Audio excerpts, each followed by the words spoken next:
Hi guys, hi mamas. Well, today I am sitting here. I got my hair tied up, got my cleaning supplies, and I'm getting ready to clean this. It is what, 3 bedroom, 2 bath condo. We're gonna be moving my mom-in-law, and the topic for today is about our moms. We're moving his mom, my husband's mom, closer to us. She's actually moving into the community that we live in because she's getting a little older, and she's needing, more assistance than she has in the past. And it's just better for our family dynamic and all the things that we already have going on to have her closer because she's about an hour and some change away. Um, anyway, so I wanted to get over here and do some cleaning uh, while the kids are asleep. My husband's at the house or whatever. So that's what I'm doing today. But before I get started, um, I want to just kind of talk about our moms, you know, with having to do all of this preparation and everything, with finding her a place here and, getting the lease and getting it cleaned. I mean, they cleaned it, but I don't ever trust the cleaning crew. I'm kind of picky about that kind of stuff. I like to clean and sanitize bathrooms and kitchens and things like that myself. But anyway, so just thinking about all of that had me, of course, thinking about my mom. My mom, and this is why I said a trigger warning, just in case it's someone that has recently lost their mom, or like myself, it's been what, 6, almost 7 years, and I still probably need a trigger warning, to be honest. But it made me think about my mom, and it made me think about how, um, you know, even though I am older, yeah, I won't say how much older, but even though, I'm older, let's just say past my 30s, um, I still need my mom. And we focus a lot. I'm sorry, I'm having to hold this up with my arm, but with my hand. But we talk a lot about our children and our children's needs. But what about us? We are adult children. Do we still need our moms? And you can kind of ponder that. Do we still need our moms? And of course, the answer may vary depending on the person. But let's step back and think about it. As a mom, when we look at our children, they need us for different things, as they get older. That infant, that newborn needs us for everything, you know. They need us to pick them up, carry them, feed them, change them, do everything. Assume that they're hot, assume that they're cold. They can't do any of those things. As they get older, of course, they need us less and less, but less and less on a daily basis in that nature, but they still need us in different ways. Talk to a mom of a 25-year-old, mom of an 18-year-old, you know. They still feel like their heart is still outside of their chest. Their heart is still, in that baby that's now an 18-year-old. So, um, so our parents are, we as parents are needed by our children, constantly throughout this life cycle. But then we as adults need our parents. I'll speak for myself, and then I'll chime in from different perspectives. But I'll speak for myself. I still need my mom. She's not here. When she was here, we had a great relationship. Saturday morning, like this is a Saturday morning, we would be on the phone for some hours, recapping our week, cleaning, doing whatever we had to do together over the phone. So I do miss that companionship. And a lot of times with parenting, there are things going on with the girls. I would love to be able to call my mom and say this or say that. I remember, and this is part two why I put a trigger warning, just in case someone's a little tender hearted right now about their mom and their relationship with their mom.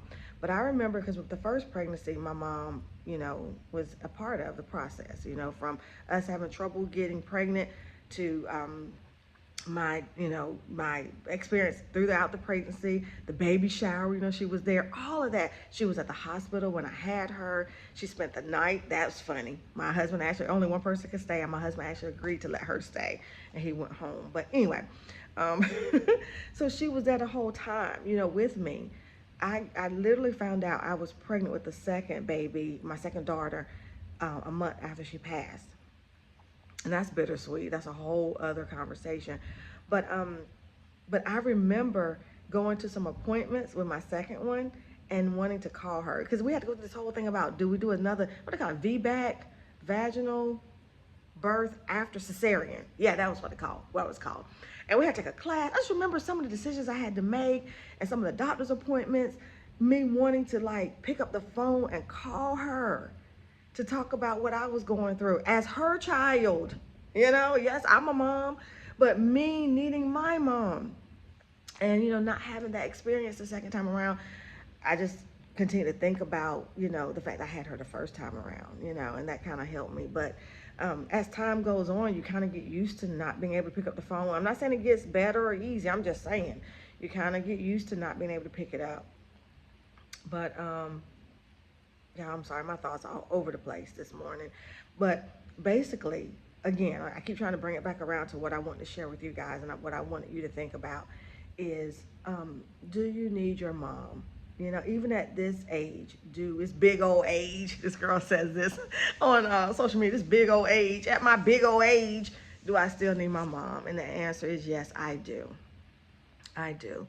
So I want to encourage those of you that still have your moms, even like my husband. I know he's not a mom, but my husband, I'm telling him to embrace, you know, this new chapter in his life where we're moving his mom closer and where she's needing a little bit more assistance from him. I'm telling him to embrace it. I was praying and I was doing some reading and I stumbled across some, it was someone basically writing about how that dynamic shifts as our parents age and how we almost become more like the parent and they become more of the child, so to speak.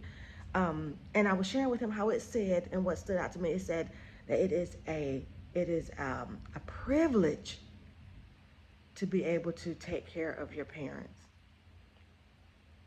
Wow, guys, it is a privilege. And me not having mine, oh, and I didn't tell you guys, my dad, he died when I was 5. So I was I had a single parent growing up. But anyway, but wow, it hit me like a ton of bricks because I don't have that. So you may look at it as, oh, this is one more thing to add to my plate as a mom. Now I have to tend to my parents, you know. But I want to encourage you, if you're at this phase, I want to encourage you that it is a blessing, that it is an honor, it is a privilege to be able to watch your parents grow older and to be a part of that process. But anyway, I'm all over the place with this camera. Sorry, y'all. My arms are getting tired. The other thing that I wanted to say is if you are someone that maybe you don't have the best relationship with your parents, your mom specifically, maybe you don't have the best relationship with your mom, I want to just encourage you to focus on the relationships that you do have. You know, if there's someone that has been like a godparent to you, if you have like an aunt, you know, a cousin, anyone that has walked in that role of like a mother figure, hold on to them. So what I'm sharing with you today is for that relationship as well. It doesn't have to be your biological mother that birthed you. It could be a foster parent, you know, an adopted, you know, so maybe you were adopted. You know, whoever it is that fills that role of mom in your life, be encouraged. Be encouraged to keep that relationship going. We need each other. We need our moms and whatever that looks like for you. And if your relationship with your mom is toxic, I would say, you know, do what you can. You have to protect yourself. You know, you have to have boundaries, but do what you can, you know, to keep that relationship going. So be okay with it not looking like everybody else's mom-daughter relationship. Whatever you guys' relationship looks like, that's what it is. And be okay with it. But anyway, I guess that's my nugget for today is reflecting.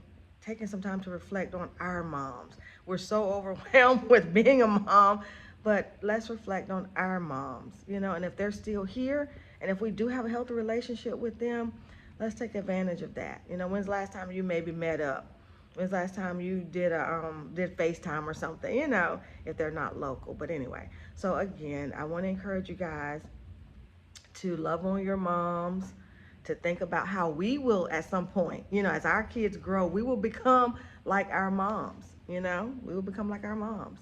So anyway, well, you guys continue to have a great day. Hopefully this was not anything to make you sad or down. The goal was to actually encourage you, that no matter what, if your parent is no longer here, whatever though, if you don't have a good relationship, healthy relationship with your mom, but just to encourage you that we also sometimes need our mom or a version of our mom.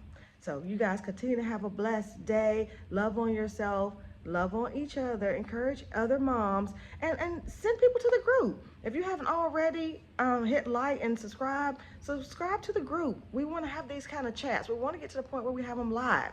So anyway, have a great day. I will talk to you guys later. Bye.